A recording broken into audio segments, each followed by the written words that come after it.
trials and tribulation. Um,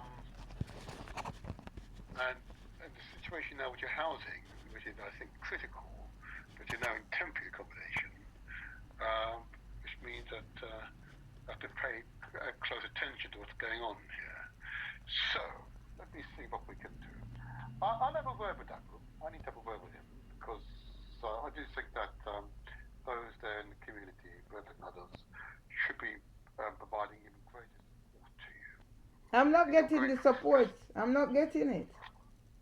I realise that, which is um, disturbing to be made aware of this.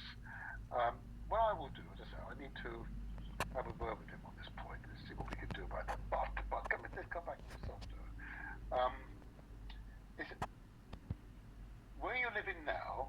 Is it is there a place where you've got your own front door you go straight in, or you share it with others?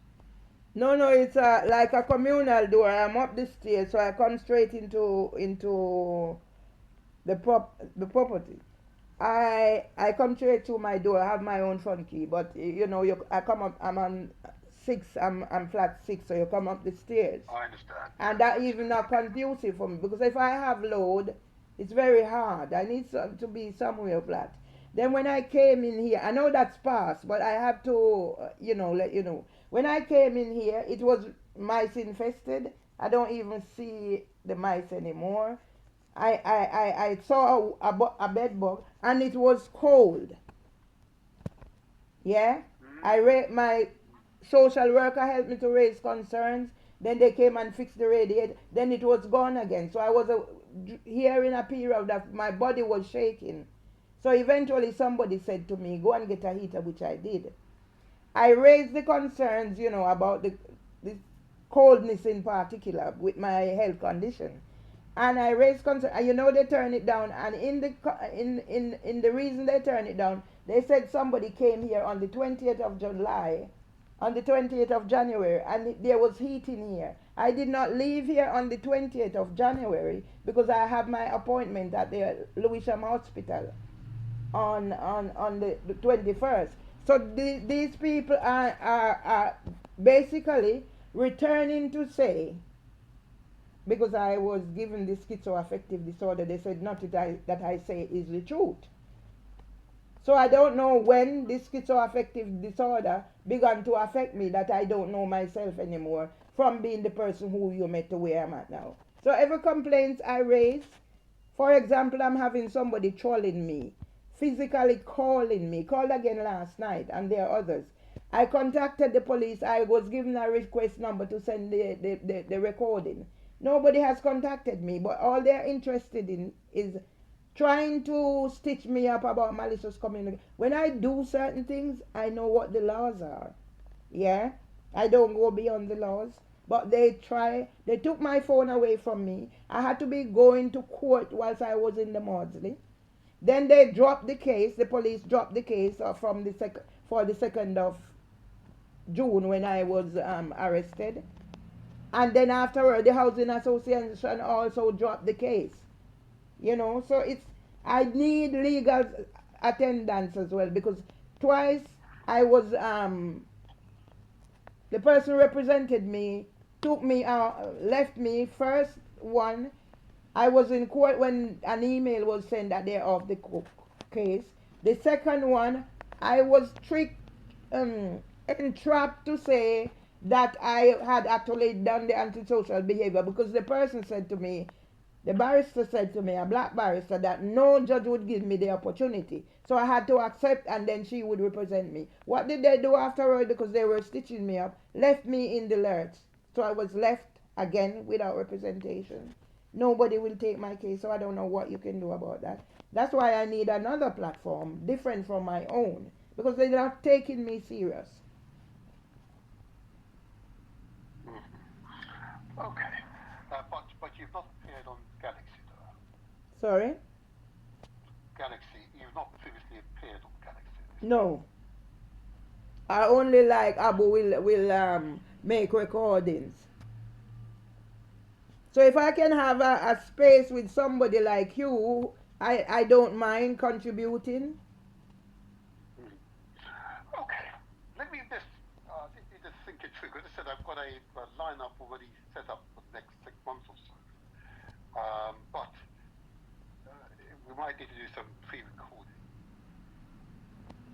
I'm interested because Beverly, I've known you for a long time, so but you do need someone that you trust. You could sit down, just talk through Exactly. At what, this point, you, yes.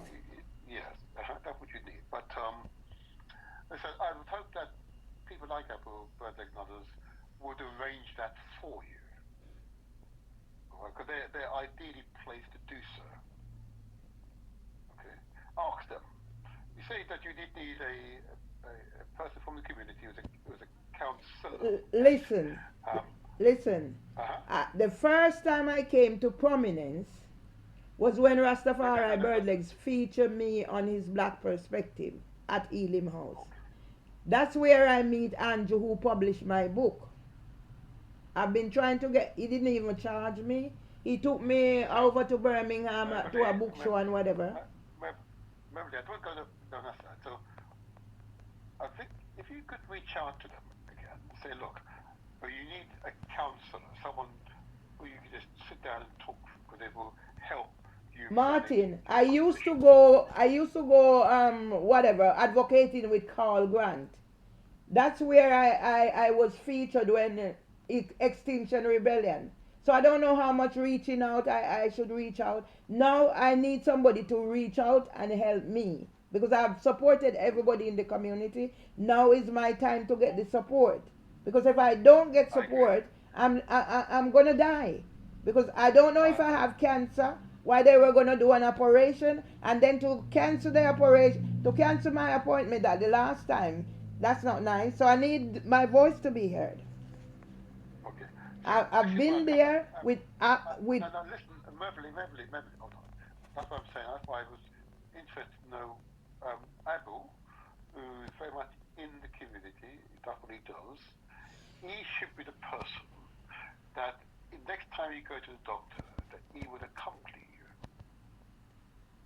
He's resourced to do precisely that. Um, give him a call. Give him a call. And say that I said that. I was at Rastafari Birdlegs 2 days ago. Abu came there. There's another person. I didn't know him before. Yaya was there. Um, this other person, I can't remember his name now. Lodrick was there. Derek was there helping him because I don't know if you know he had an operation, so he's not very active at the moment. He's had an operation, so he's very low key at the moment. And because the fact that I've been suffering depression and what they're doing to me, it's not nice. Yeah. So I just need somebody who's gonna put me on a platform because people are promising, but I realize they're just in it to make I fun of understand. me. But like I say again, that's why Abu and Galaxy are ideal. Okay. Okay, because that's where this should happen. Okay. Just call him and find out if he's got some news now for you. Because I know. I called him yesterday. He said he would let me know if he has a space. So that's why I'm reaching out because I know you have a show on there as well. I know, but I don't have immediate space. I'm saying I'm booked up for the next 6-7 months. Okay. So if there's an emergency like what my situation is, yeah? If there's an emergency like what my situation is, as I said, I'm willing to pay. Okay?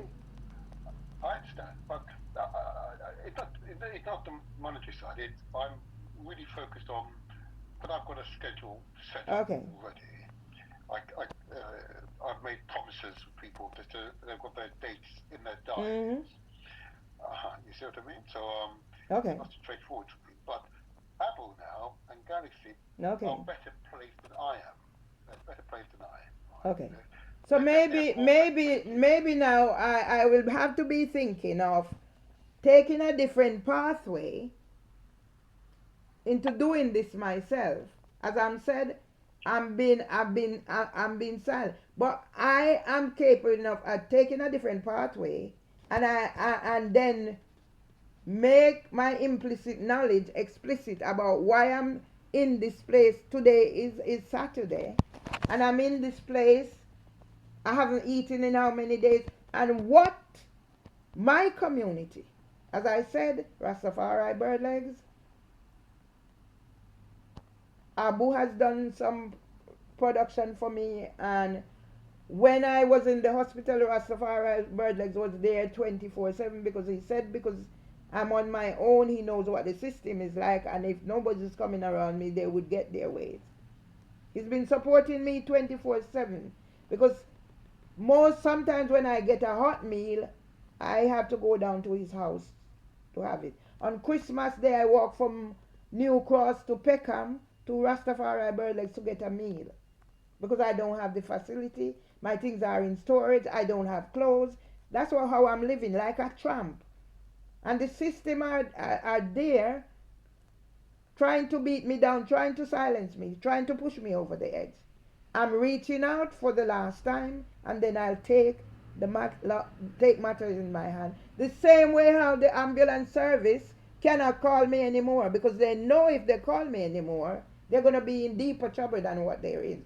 Because I was unlawfully sectioned under the Mental Health Act. I was unlawfully evicted in breach of the Equality Act, the Eviction Act, and the Housing Act.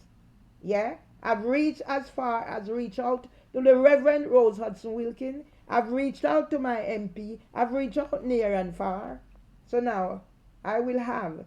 Because when I die, and let it be clear, it's not by my own hands because they're putting suicide on me. When I die, I will leave a legacy because right now my voice is being heard because I had to revert to type and use raw chaw. You know what raw chaw is? Jamaican badwood. And everybody is using it. Even a hospital has used it to tell their story. So my face was trending out with Rosebdi. I was the most famous person. Meverly, Yeah. Forgive me, you must forgive me. I've got a person called me right now. She tried 4 times whilst we've been talking. Okay. I need to take this call from her. Yes. Okay. I will call you back because it's we need to get this sorted out for you. All right. But I will call you back. Let me just take this call. All right. Thank you. They think me an idiot. They think I'm an idiot. Here, I'm trying to reach out. Yeah, Black Sen, whatever. Okay. Before I die, because I don't know if I have cancer, I don't know what it is, but before I die, I'll intend to leave a legacy.